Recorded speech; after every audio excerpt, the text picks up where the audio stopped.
Ganito po mga ka-garden, kukuhanin yung gilid, ayan, at tapos hihilahin para pong tinatalupan yung gilid niya. Ayan po, kung ano po yung makukuha, ayan po, tinatalupan po na ganyan at puputulin na parang sitaw, ayan, ganyan po, ayan. Ayan. Magandang araw mga ka-garden, ito po kalabasa. Meron po akong napatubo na kalabasa na galing sa aming kinain. Isinabog po sa puno ng mga tanim. Meron pong tumubo. Ayan po, kumuha po ako ng 3. Ayan po, 3 po sila. At kahit po dumaan yung malakas na bagyo, malalakas na ulan, halos 1 linggo dire-diretso na ulan at hangin, lumaban po siya sa malalakas na ulan at hangin na yun. Ang kalabasa po palagi pong sinisira yan ng beetle pero meron po akong pang spray na organic. Ini-spray ko po ng OHN yan, o yung tinatawag na Oriental Herbal Nutrients. Gumawa po ako noon. At pag iyon po ang ipinang-i-spray ko po sa dahon ng ganito, kalabasa, pepino, hindi po siya masyadong dinadapuan ng mga beetle. Yung kulay dilaw na sumisira ng dahon ng pepino at iyan, kalabasa. Ang pepino po kasi at saka ang kalabasa parang magkapareho ng dahon. Magkapareho po sila ng shape ng hugis. Yan naman po ang ating babantayan hanggang sa kanyang pamumunga. Magandang araw mga ka-garden. Makalipas po ang 1 linggo, ito na po ang ating kalabasa. Ayan po. Uy, tumataas na, kaya po nilagyan ko na siya kahapon ng kanyang gagapangan. 3 piraso po yan Hindi ko po siya mapagapang dito sa lupa dahil wala po akong lalakaran pagka lumago siya. Pero pwede po sa kalabasa yung nasa lupa lang siya kaso wala pong lupang malaki na gagapangan dito, palagi pong high tide. Kaya ayan po, papakyatin ko siya dyan sa arko. Pagka naman po siya nagbunga, lalagyan ko ng suporta. At yung talbos, gustong gusto namin, sinasahog sa suam na mais, sinasahog sa munggo. Napakasarap po niyan.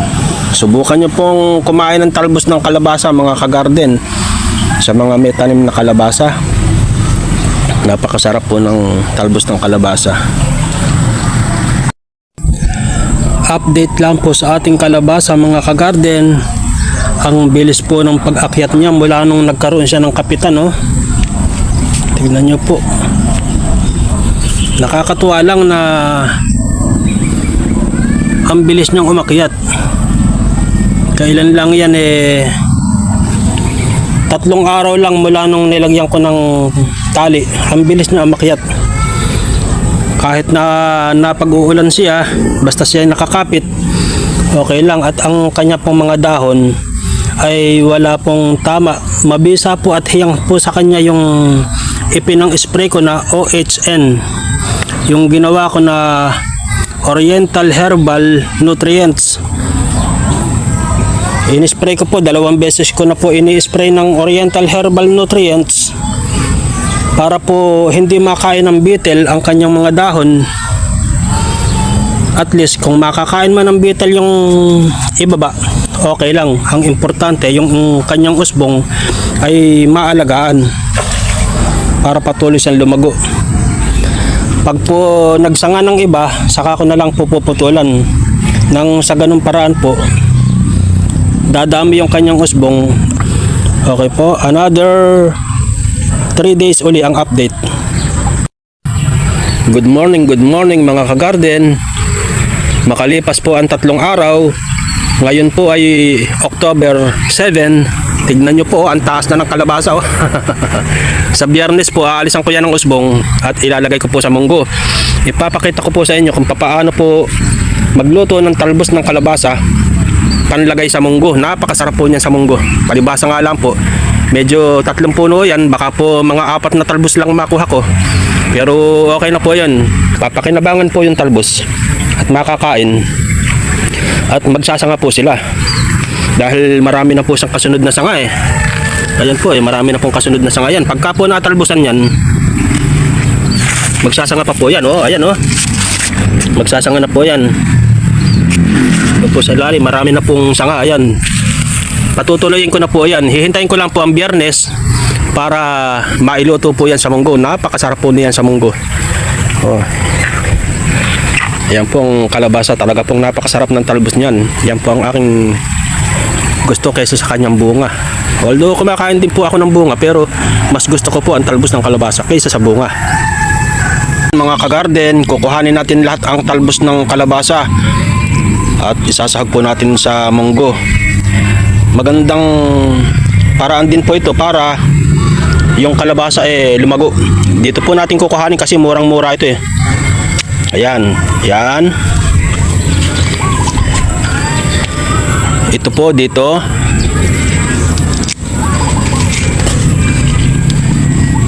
Ito po dito. Makakain po yung tangkay niyan. Yan. Tapos po ito, tatanggalin po natin.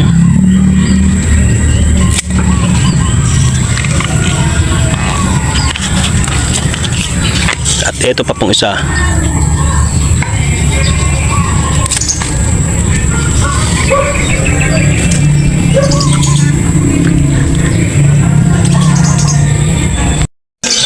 Ayan po, marami po akong kinuha.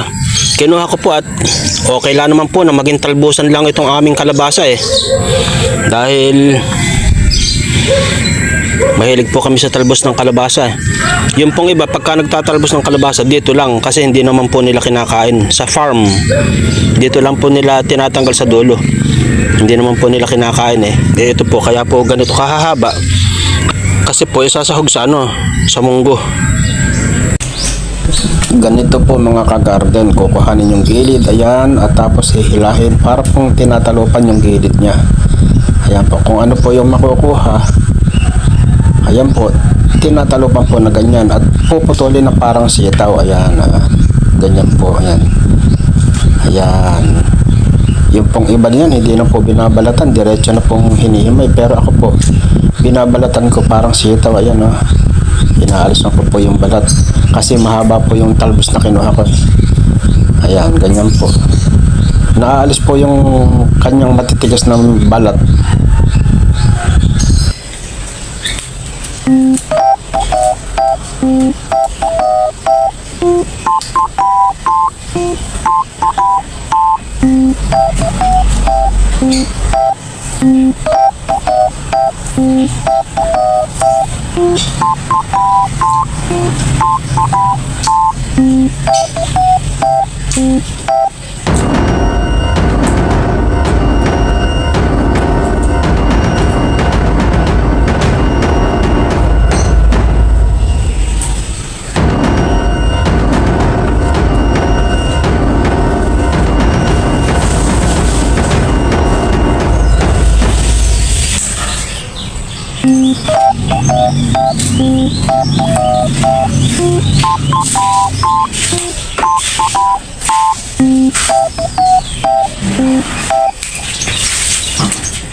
Ang sarap na munggo. Manamis-namis.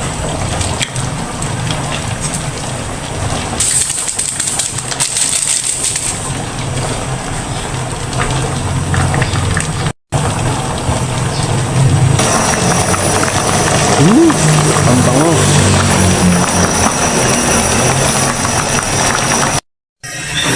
Yan po ang kapartner. Piniritong bangus.